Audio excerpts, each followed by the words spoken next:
সর্পগন্ধা রাউলভলফিয়া সারফেন্টিনা। উদ্ভিদটির ইংরেজি নাম ইন্ডিয়ান স্নেকরুট।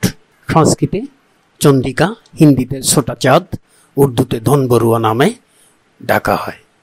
এটি গুল্ম জাতীয় ভেষজ উদ্ভিদ। আয়ুর্বেদিক চিকিৎসায় এর বহুল ব্যবহার লক্ষ্য করা যায়। উদ্ভিদটির পাতা দেখতে অনেকটা বল্লমাকৃতির হয়ে থাকে। পাতার ডগা সরু, পাতা 8 থেকে 20 সেন্টিমিটার লম্বা হয়ে থাকে। উদ্ভিদটি 30 থেকে 75 সেন্টিমিটার উচ্চতা বিশিষ্ট হয়। ফুল গুচ্ছাকারে ফোটে। ফুল 1.5 সেন্টিমিটার লম্বা, আর পাপড়িগুলি সাদা ও হালকা গোলাপি ও কিছুটা বেগুনি ছোপ থাকে। পুষ্পবিন্দু গাঢ় লাল বর্ণের হয়।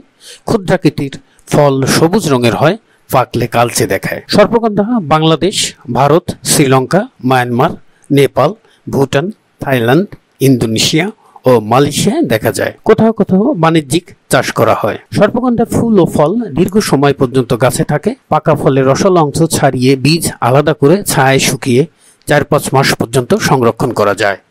বীজ ও শাখা কাটিং করেও নতুন চারা উত্তোলন করা যায়। বীজ বপনের পূর্বে 24 ঘন্টা জলে ভিজিয়ে নিতে হয়। এর মূল ধূসর পিট বর্ণের, গন্ধ কাঁচা তেঁতুলের মতো। গ্রীষ্মে ফুল ফোটে ও বর্ষাকালে ফল পাকে। ব্যবহার্য অংশ: মূল। রাসায়নিক উপাদান: সর্পগন্ধার মূলে ইন্ডোল অ্যালকালয়েড রয়েছে, যাতে হিরারফিন, রিসারফিন, রিসানেমিন থাকে।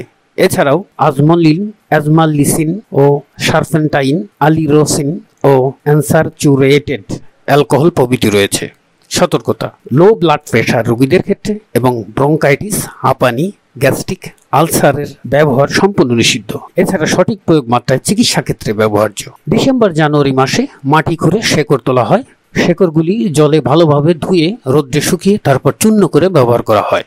ওষুধি ব্যবহার: মূলের গুঁড়া নিয়মিত ব্যবহারে স্ট্রোক ও হার্ট অ্যাটাকের ঝুঁকি কমানো যায়।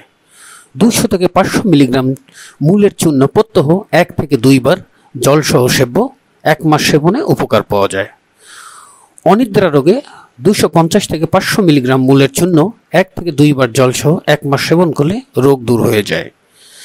স্তন ক্যান্সারে আক্রান্ত হওয়ার ঝুঁকি সম্পূর্ণরূপে কমাতে সর্পগন্ধার মূলের চূর্ণ প্রত্যহ 1 থেকে 2 বার জলসহ 1 মাস সেব্য, তবে 2 থেকে 3 মাস নিয়মিত বিরতিতে অথবা সারা বছর সেবন করা যেতে পারে। উন্মাদ ও হিস্টেরিয়া রোগে 250 থেকে 500 মিলিগ্রাম মূলের চূর্ণ প্রত্যহ 1 থেকে 2 বার দুধ ও চিনি সহ 20 থেকে 25 দিন সেবন করলে উপকার পাওয়া যায়, তবে 5 থেকে 7টি গোলমরিচ বাটা এর সঙ্গে মিশ্রণ করে নিলে ভালো হয়। উত্তেজনানাশক ও শ্বাস প্রশ্বাস স্বাভাবিক রাখতে মূলের চূর্ণ জলসহ সেবন করা কর্তব্য। 250 থেকে 500 মিলিগ্রাম চূর্ণ 1 থেকে 2 বার প্রত্যহ সেব্য। 20 থেকে 25 দিন সেবন আবশ্যক। তলপেটে ব্যথা, ডায়রিয়া, আমাশয় ও জ্বরের ওষুধ হিসেবে ব্যবহার করা হয়। 200 থেকে 300 মিলিগ্রাম চূর্ণ জলের সঙ্গে সেব্য। 1 সপ্তাহ নিয়মিত সেব্য।